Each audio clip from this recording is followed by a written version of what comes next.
सासू माँ बदल गई।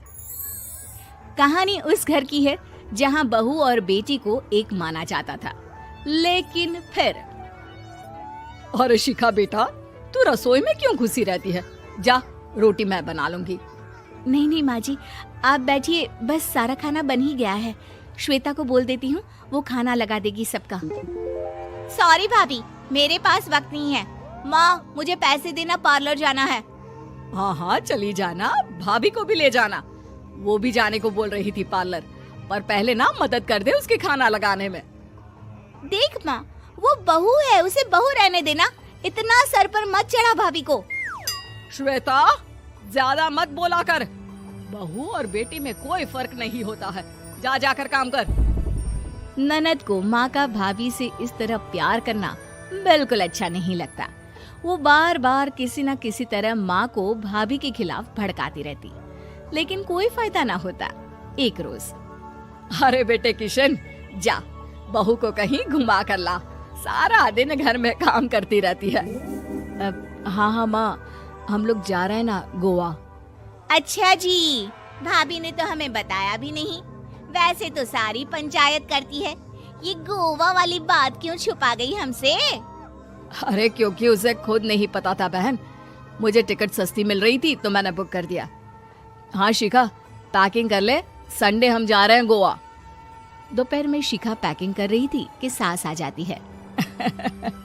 ये क्या बहू, साड़ियाँ? अरे गोवा जा रही है घूमने या फिर शादी में मायके हैं?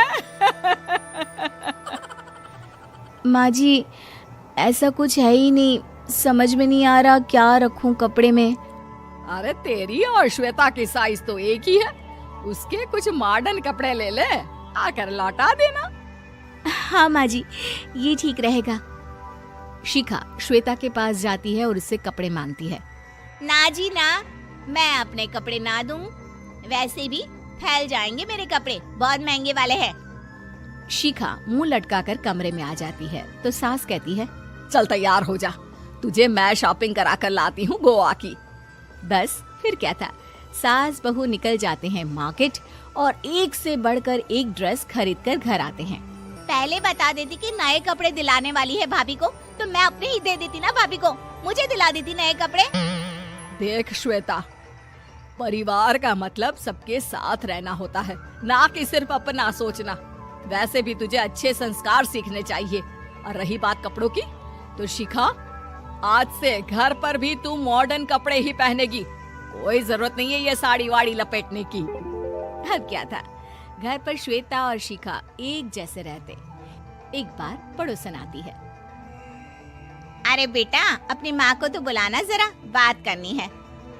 शिखा सास को बताती है और रसोई में चली जाती है।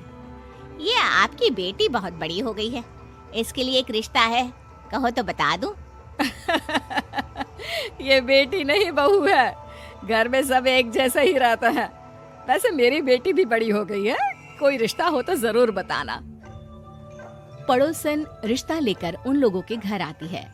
तब श्वेता की होने वाली सास कहती है, तो ये घर है, कितने मंजिल का है? और ये बहू ने आपकी क्या पहन रखा है, जीन्स टॉप? अरे भाई, साड़ी वाड़ी नहीं है क्या इसके पास?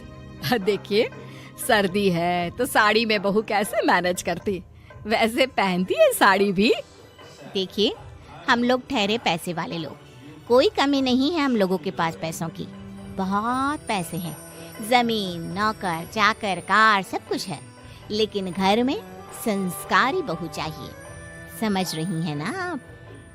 सास कुछ कहती कि श्वेता बोल पड़ती है, हाय रे, नौकर चाकर से लेकर जमीन, कार, पैसा, हाँ, मुझे रिश्ता मंजूर है मुझे। अरे रुक जा श्वेता, मैं बात कर रही हूँ ना। देखिए, हम लोगों के घर इतनी आजादी नहीं मिलेगी। अरे हाँ कर देना माँ, हाँ कर दे जल्दी से। सास क्या करती, बेटी की शादी ऐसे घर में कर देती है जहाँ ना उनके विचार मिलते हैं और ना ही आचार। शादी के बाद एक रोज फोन पर, श्वेता बेटा, एक बार घर आ जा, बहुत दिल करता है तुझे देखने का। माँ, वो घर पर बहुत काम होता है, कैसे आऊँ? बड़ा घर है, लेकिन आने जाने वालों की लाइन ही लगी रहती है। बेटा मैं तो जानती थी उस घर का हाल, लेकिन तू ही नहीं मान रही थी। माँ देख, हर घर का यही हाल है। तेरी बेटी को यहाँ घूंघट हटाने की परमिशन नहीं है और एक तरफ भाभी स्कर्ट पहनकर घूम रही है। बेटा मुझे क्या पता था कि मेरी बेटी को ससुराल के नाम पर पिंजरा मिल जाएगा। अच्छा माँ, फोन रखती हूँ, सास को गर्मा गर्म रोटी खिलानी है। तुम लोगों की तरह नहीं कि एक रोटी बनाओ, एक सब्जी बनाओ, फिर सारा दिन फ्री होकर घूमो। सास फोन तो रख देती है, लेकिन सोच में पड़ जाती है कि एक तरफ बेटी जिसे कोई आजादी नहीं, वहीं दूसरी तरफ बहू जिसे देखकर लगता ही नहीं कि उसकी शादी भी हुई है।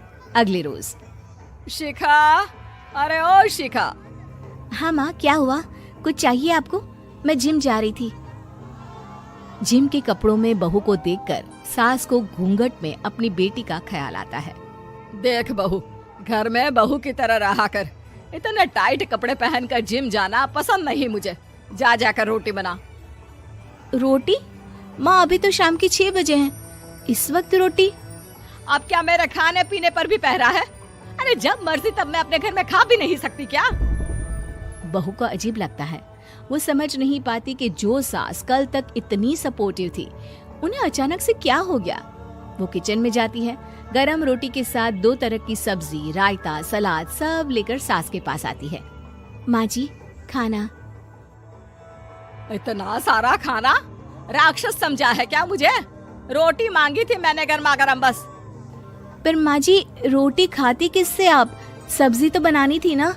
अरे भूख मर गई मेरी तेरी बहस से। जा जाकर काम कर, अंदर पूरी रसोई साफ कर। बहू अंदर चली जाती है। थोड़ी देर में श्वेता घर आती है। अरे शिखा, जल्दी से चाय ला, पकवान बना, मेरी बेटी आई है। अरे नहीं नहीं माँ, ड्राइवर बाहर खड़ा है। मैं तो घर का कोई सामान खरीदने के बहाने यहाँ आ गई हूँ, मुझे जाना होगा।